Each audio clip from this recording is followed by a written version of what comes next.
మంచిర్యాల పట్టణంలోని హైటెక్ సిటీలో చెన్నూరు ఎమ్మెల్యే వివేక్ వెంకటస్వామి విలేకరుల సమావేశం నిర్వహించారు.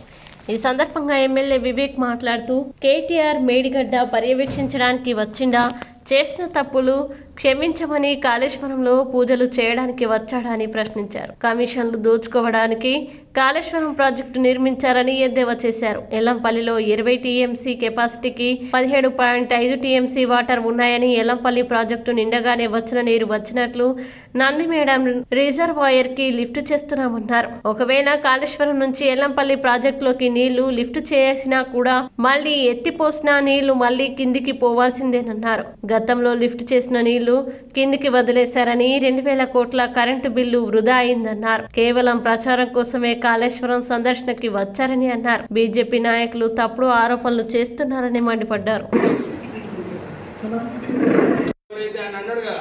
రైతులను కోటేశ్వరుడు చేస్తాను కానీ ఆ కాంట్రాక్టర్ అయితే ప్రపంచంలోనే ధనికుడు చేసింది. మొన్న కేటీఆర్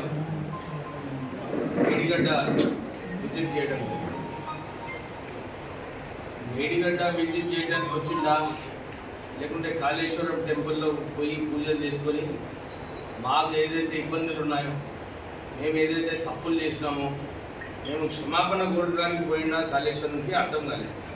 ఎందుకంటే అందరూ కూడా చూస్తున్నారు, కాళేశ్వరం ప్రాజెక్టు ఒక వైట్ ఎలిఫెంట్ కావడం జరిగింది. ఆయనకు అవగాహన లేదు. అలా నాయన ఈ ప్రాజెక్టు కేవలము కమిషన్ల కోసం కట్టిన ప్రాజెక్ట్ అని చెప్పి ఇప్పుడు కూడా ఆయన ఒప్పుకోవడం లేదు. కేటీఆర్కి పంపు చేయి నీళ్ళు అని చెప్పి చెప్తున్నాడు. కాళేశ్వరం నుంచి పంపు, మేడిగడ్డ నుంచి పంపు నీళ్ళు చేయాలంటే ఎక్కడ చేయాలి, అది కూడా ఆయనకు అవగాహన లేదు. ఆ నీళ్ళు ఎక్కడ పోతాయి, ఎల్లంపల్లి ప్రాజెక్టు పంపు.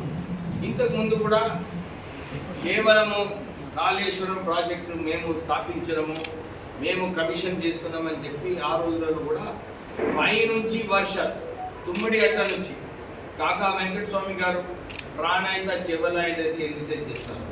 గ్రావిటీ ద్వారా తుమ్మిడి అట్ట నుంచి నీళ్లు ఎల్లంపల్లికి వచ్చిన తర్వాత ఎల్లంపల్లి నుంచి మిడ్ నంది పంప్ హౌస్కి వెళ్ళి అక్కడ నుంచి మిడ్ మానేర్ అట్లా ఆదిలాబాద్ కరీంనగర్ 2 ఓల్డ్ పాత ఉమ్మడి ఆదిలాబాద్ కరీంనగర్ జిల్లాలకు నీళ్లు రావాలని చెప్పి అప్పుడు ప్రాణిత చేవల ప్రాజెక్ట్ స్థాపించడం జరిగింది.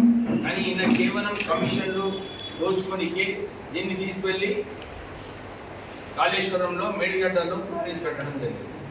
ఈ పంపింగ్ ఏదైతే ఆయన చెప్తున్నాడో 50 మందిని తీసుకొచ్చి 50,000 మందిని ఎందుకు అవసరం లేదు. ఆయన ఇట్లనే చేసి టీఆర్ఎస్ పార్టీని, టీఆర్ఎస్ ప్రభుత్వంని కొంచెం అవగాహన తెలుసుకోవాలి.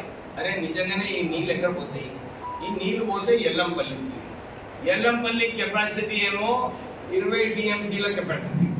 ఆల్రెడీ అక్కడ 17.5 టీఎంసీ 17.5 టీఎంసీ ఆల్రెడీ స్టోరేజ్లో ఉన్నాయి నీళ్ళు. అక్కడ దినానికి పైనుంచి సుమారు 1 నుంచి 2 టీఎంసీ వరకు నీళ్లు పైనుంచి వస్తున్నాయి. 12,000 క్యూసెక్స్ పైనుంచి వస్తున్నాయి. అంటే ఒక 1 టీఎంసీ నీళ్లు పైనుంచి ఆల్రెడీ వస్తున్నాయి. ఆ నీళ్ళు ఎక్కడ పోవాలి, మళ్ళీ అవి కూడా ఎల్లంపల్లికి రావాలి. ఇంతకుముందు కూడా ఇట్లనే చేసి వారు 46 టీఎంసీల నీళ్లు కాళేశ్వరం నుంచి పంపు చేసి ఎల్లంపల్లికి స్టోరేజ్కి పంపించినారు. ఒకవైపు బీజేపీకి, ఒకవైపు టీఆర్ఎస్కి, ఇద్దరికి కూడా ఈ కమిషన్లు ఇవ్వడం జరిగింది. అయితే మేము కేటీఆర్ గారికి ఇదే రిక్వెస్ట్ చేస్తున్నాము, అరే కొద్దిగా కూర్చో, ఈ సబ్జెక్ట్ ఏందో అర్థం చేసుకున్న తర్వాత నువ్వు విజిట్ చేస్తే బాగుంటుంది. కానీ అర్థం కాకుండా వచ్చి అక్కడ లేదు మేము పంప్ హౌస్ స్టార్ట్ చేస్తాము జబర్దస్తిగా 50,000 మంది. అరే నువ్వు వచ్చినప్పుడు నిజంగా నేను కూడా ఆశ్చర్యపడిపోయిన వీడియోలు చూసినప్పుడు. కేటీఆర్ వచ్చినప్పుడు చాలా తక్కువ మంది ఆయన రిసీవ్ చేసుకోవడం జరిగింది. నీకు అక్కడ ప్రజలలో మీ ఏదైతే నమ్మకం ప్రజలు మీ మీద ఉండేనో 10 సంవత్సరాలు, ఆ నమ్మకం పోయింది. అందుగురించి అసెంబ్లీ తర్వాత పార్లమెంట్లో ఒక్క సీటు కూడా రాలేదు. అంటే ప్రజలందరూ కూడా నిర్ణయించుకున్నారు ఈ కల్వకుంట్ల కుటుంబము మా తెలంగాణ ప్రాంతాన్ని దోచుకున్నారు, తెలంగాణ రాష్ట్రాన్ని దోచుకున్నారు. వీళ్ళ మీద మాకు ఏం నమ్మకం లేదని చెప్పి వారు ఆల్రెడీ 2 సార్లు తీర్మానం ఇవ్వడం జరిగింది.